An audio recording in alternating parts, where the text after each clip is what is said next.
So I'll wait to skip Willie. Alright, let's take a look at 5.24. So we've got Caesar back in mainland Gaul, and he's going to have to deal with the revolt of the Belgic tribes. So, with the ships having been led up, meaning onto the shore, and with the plan of the Gauls having been accomplished in, in Samarabriva, because in that year, narrower grain had grown in Gaul because of the droughts. He was compelled, meaning Caesar, to position the army in winter quarters otherwise than, or you could say other than, in previous years. So he has to do something different with his army because the grain supply is so short. And he was compelled to distribute the legions into many city-states, from which he gave one legion to be led into Marini by Gaius Fabius, a legate, another to be led into Nervii by Quintus Cicero, yay, a third to be led into Asubii. I'm getting that wrong. I know I'm getting that wrong. No, I was right. Into the land of the Asubii by Lucius Roscius. He ordered a fourth to winter in Rami, in the land of the Rami, with Titus Labienus in the Confinio, in the boundary or in the neighborhood of the Treveri. He located three of them in, so many names here, in the territory of the Bellovaci. He put Marcus Crassus the Quaestor and Lucius Munatius Plancus and Gaius Trebonius, and these last two guys are both legates, in charge of these.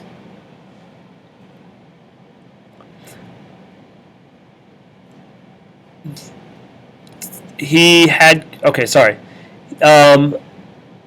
sent one legion, which he had conscripted very recently across the Po River, and 5 cohorts, so one legion and 5 cohorts, into Eburini here, or to the land of the Eburones, of which the greatest part is between the River Mosa and the Rhine River, which were under the power of Ambiorix and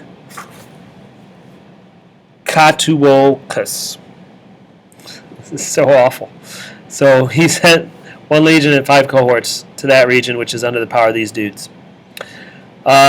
He ordered Quintus Titurius Sabinus and Lucius Aurunculeius Cata, the legates, to be in charge of these, or to be before, in other words, to be over, these soldiers. In this way, toward this method, in other words, in this way, he thought that he would be able, with the legions having been distributed, he thought that he would be able to very easily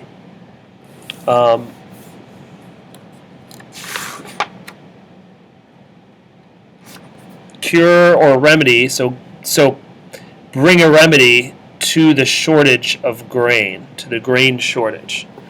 Okay, in other words, in this way, by spreading all the legions out, he thought, with the legions having been distributed in very different places, he thought that he would very easily be able to solve the problem of the shortage of grain.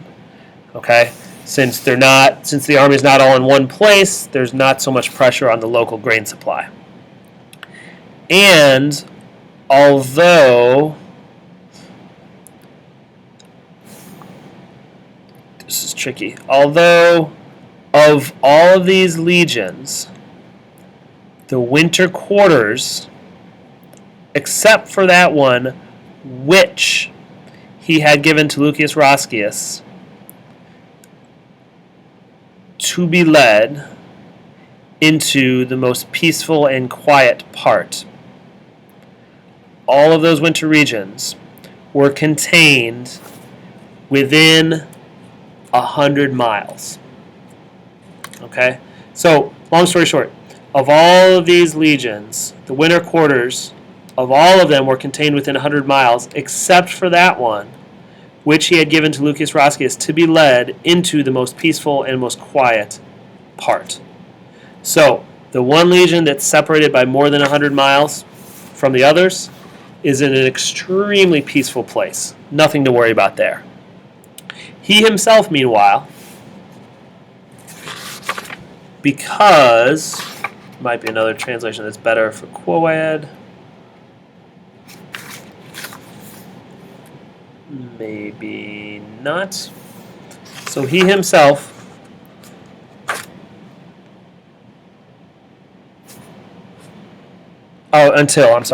he himself, until he had recognized that the legions, and these are going to be infinitives, that the legions were located and that the winter quarters were fortified, he decided to delay in Gaul.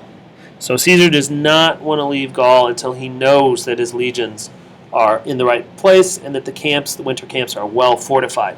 So this is Caesar being really responsible, really conscientious. And, this is pretty exciting, this is Caesar giving us our first rhetorical device of this sort that I can remember. An ABBA pattern, good old chiasmus. Well done, Caesar.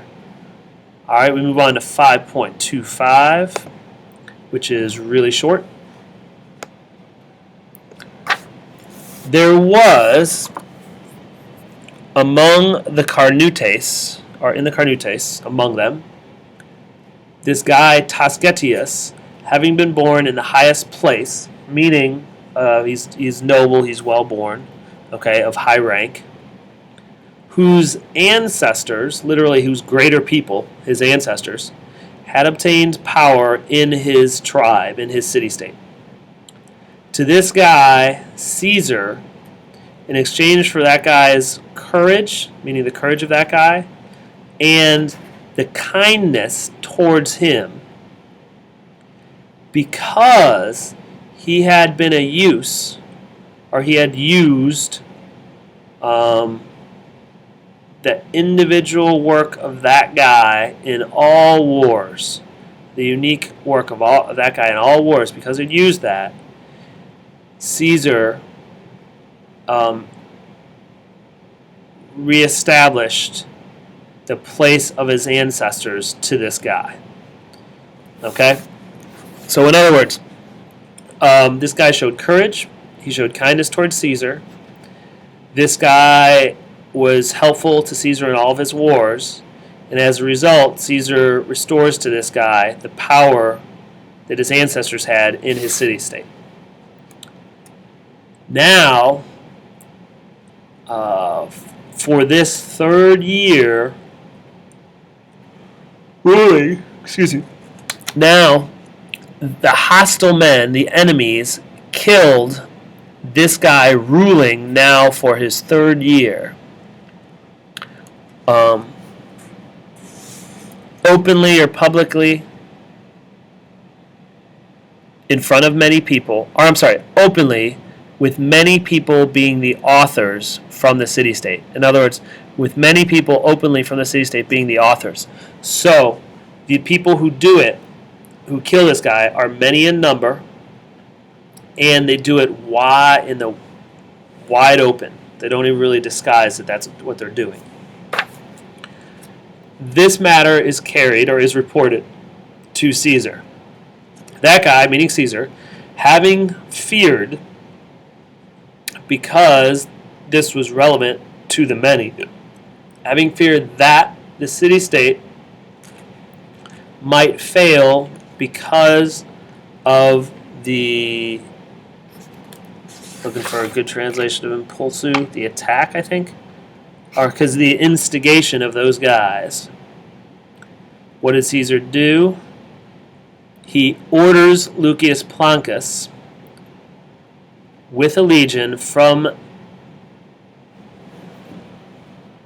the territory belonging to the Belgae, from the land of the Belgae, to set out quickly into Carnutes. And there, he orders him to winter and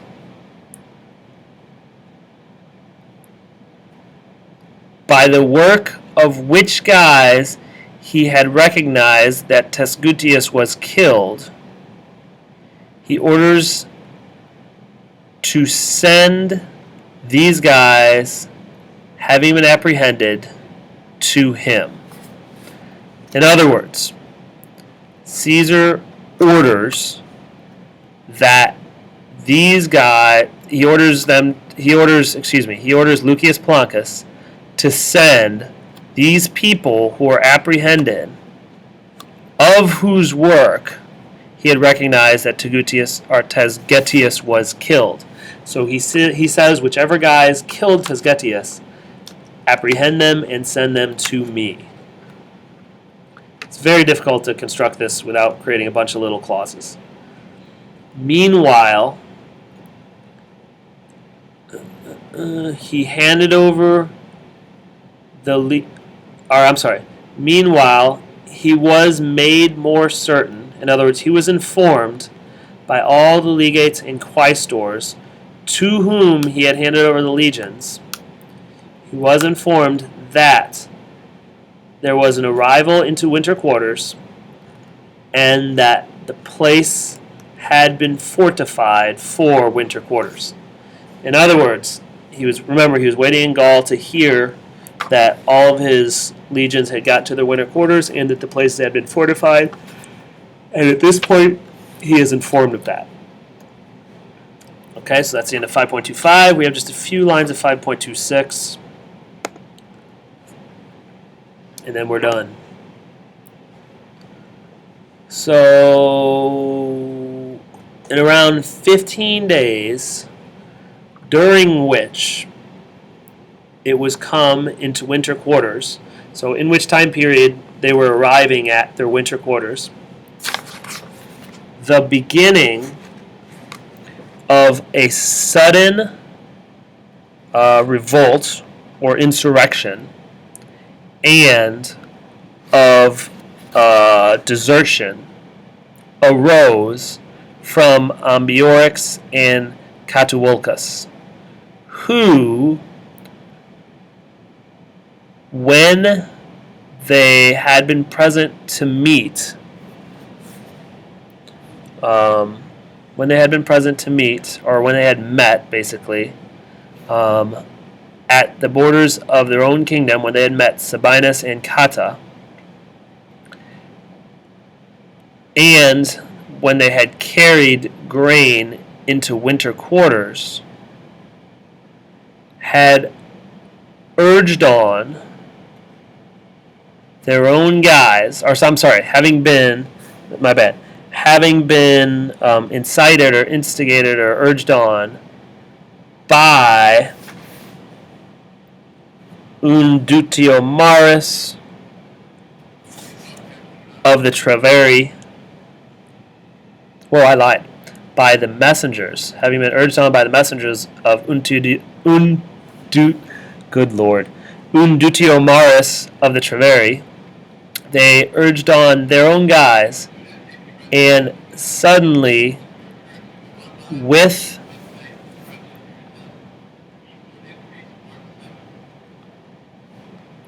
it's tricky. with the people gathering wood having been oppressed or having been defeated, with a great band, they came to the camp to attack it.